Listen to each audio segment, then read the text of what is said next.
Pitung, pahlawan masyarakat Betawi yang terlupakan. Siapa yang tidak kenal dengan Si Pitung? Sosok yang dijuluki sebagai Robin Hood asal Betawi ini adalah pahlawan legendaris yang berjuang melawan penjajah Belanda pada abad ke-19. Ia dikenal sebagai bandit yang mencuri dari orang-orang kaya dan membagikan rampasannya kepada rakyat yang tertindas. Namun, apakah Anda tahu kisah hidup Si Pitung yang sebenarnya? Berikut ini adalah cerita naratif yang mengisahkan perjalanan Si Pitung dari masa kecil hingga akhir hayatnya.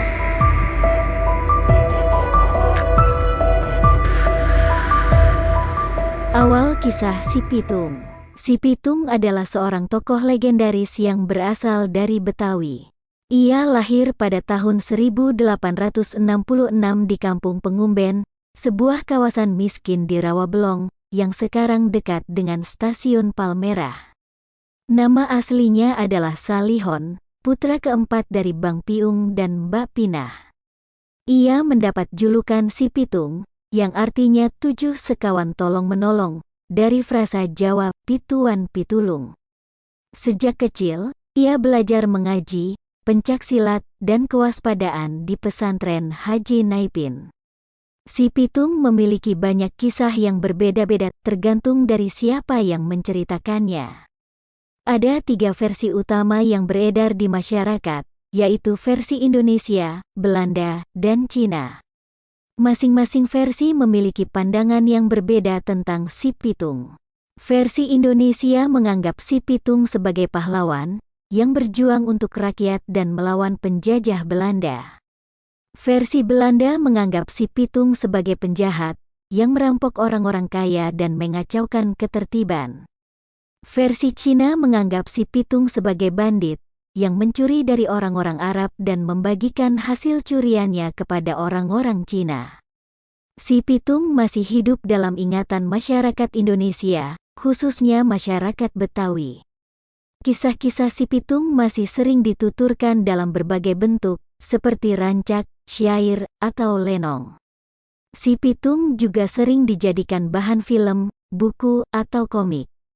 Dalam versi Kusasi, 1992, Si Pitung digambarkan sebagai tokoh Betawi yang merakyat, seorang muslim yang saleh, dan suri teladan bagi penegakan keadilan sosial.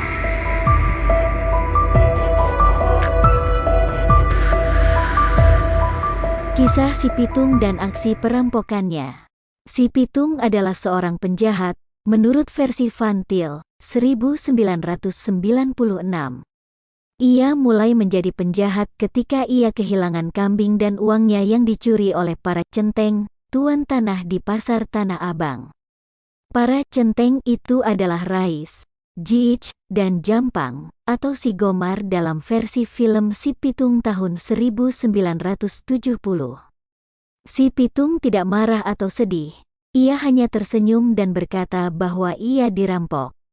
Ayahnya yang bernama Bang Piung sangat murka dan menyuruhnya mencari kembali uang yang hilang itu. Si Pitung pun berangkat ke pasar lagi, dan berhasil menemukan para centeng yang merampoknya. Ia pun mengambil kembali uangnya dari mereka. Namun, para centeng itu malah kagum dengan keberanian dan kejujuran Si Pitung. Mereka pun mengajaknya untuk menjadi perampok dan ketua mereka. Si Pitung awalnya menolak, tetapi akhirnya ia tergoda dan bergabung dengan mereka. Si Pitung dan kawan-kawan pun menjadi perampok yang terkenal. Mereka sering melakukan aksi-aksi yang cerdik dan menghebohkan. Salah satu aksi mereka yang paling legendaris adalah menyamar sebagai pegawai pemerintah Belanda. Dalam versi film Si Pitung menyamar sebagai Demang Meester Cornelis dan Jiih sebagai Opas. Mereka pun menipu Haji Saipuddin, seorang orang kaya yang bekerja sama dengan Belanda. Mereka memberinya surat palsu, yang menyuruhnya menyimpan uangnya di tempat Demang Meester Cornelis. Mereka mengatakan bahwa uang itu akan aman dari pencurian. Haji Saipuddin pun percaya, dan menyerahkan uangnya kepada Si Pitung dan kawan-kawan.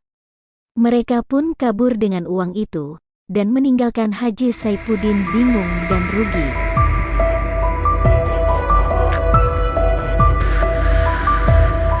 Akhir hayat, si Pitung dan kawan-kawan menjadi incaran utama company karena aksi-aksi perampokan mereka yang mengguncang Batavia. Mereka pun menarik perhatian seorang komisaris polisi yang bernama Van Hine, yang dikenal dengan berbagai nama lain, seperti Scout Van Heine, Van Heijna, Scottina, atau Tuan Skotena. Van Hine adalah seorang petugas polisi yang berpengalaman dan berkarir panjang. Ia pernah bertugas di berbagai tempat di Indonesia, mulai dari pegawai klerikal, deputi kehutanan, hingga perwira polisi. Ia juga pernah sakit parah dan harus pulang ke Eropa untuk berobat. Namun, ia kembali ke Batavia pada akhir tahun 1880 dan menjadi komisaris polisi. Van Hine bertekad untuk menangkap si Pitung dan mengakhiri kekacauan yang ditimbulkannya. Ia pun memimpin pasukan polisi untuk memburu si Pitung dengan tanpa ampun. Suatu hari, ia berhasil menangkap si Pitung dan membawanya ke penjara di Mr. Cornelis. Namun, si Pitung tidak mudah ditaklukkan. Ia berhasil melarikan diri dari penjara dengan cara yang misterius. Ada yang mengatakan bahwa si Pitung menggunakan sihir. Ada yang mengatakan bahwa si Pitung menggunakan tenaga dalam. Van Hine tidak menyerah begitu saja. Ia pun mencari cara untuk mengungkap rahasia kesaktian si Pitung. Ia mendapat informasi bahwa si Pitung memiliki seorang guru yang bernama Haji Naipin, yang mengajarkan ilmu silat dan kebatinan kepadanya. Ia pun menangkap Haji Naipin, dan memaksa dia untuk memberitahu apa yang membuat si Pitung begitu sakti. Akhirnya, Haji Naipin mengaku bahwa si Pitung memiliki sebuah jimat yang menjadi sumber kekuatannya. Van Hine pun senang mendengar pengakuan itu, dan berencana untuk merebut jimat si Pitung.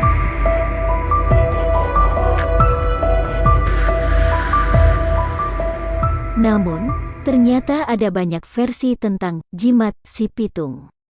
Ada yang mengatakan bahwa jimat itu adalah sepotong kain. Ada yang mengatakan bahwa jimat itu adalah sebuah keris. Ada yang mengatakan bahwa jimat itu adalah rambut si Pitung. Ada juga yang mengatakan bahwa si Pitung tidak memiliki jimat sama sekali, tetapi ia dikhianati oleh salah satu temannya yang memberitahu kelemahan si Pitung kepada Van Hine. Ada juga yang mengatakan bahwa si Pitung kehilangan kesaktiannya karena dilempari telur oleh seseorang. Bagaimanapun juga, si Pitung akhirnya tewas di tangan Van Hine. Ia tertembak oleh peluru yang menembus dadanya. Ada yang mengatakan bahwa peluru itu adalah peluru biasa, ada yang mengatakan bahwa peluru itu adalah peluru emas. Yang pasti, si Pitung mati sebagai seorang pahlawan yang berjuang untuk rakyatnya. Makam si Pitung pun dijaga ketat oleh tentara, karena mereka takut bahwa si Pitung akan bangkit dari kubur dan membalas dendam. Demikianlah kisah ini diceritakan, semoga bisa menghibur dan menambah wawasan Anda semua. Segala kebenaran detail kisah kita kembalikan kepada Allah Tuhan Sang Pemilik kisah kehidupan.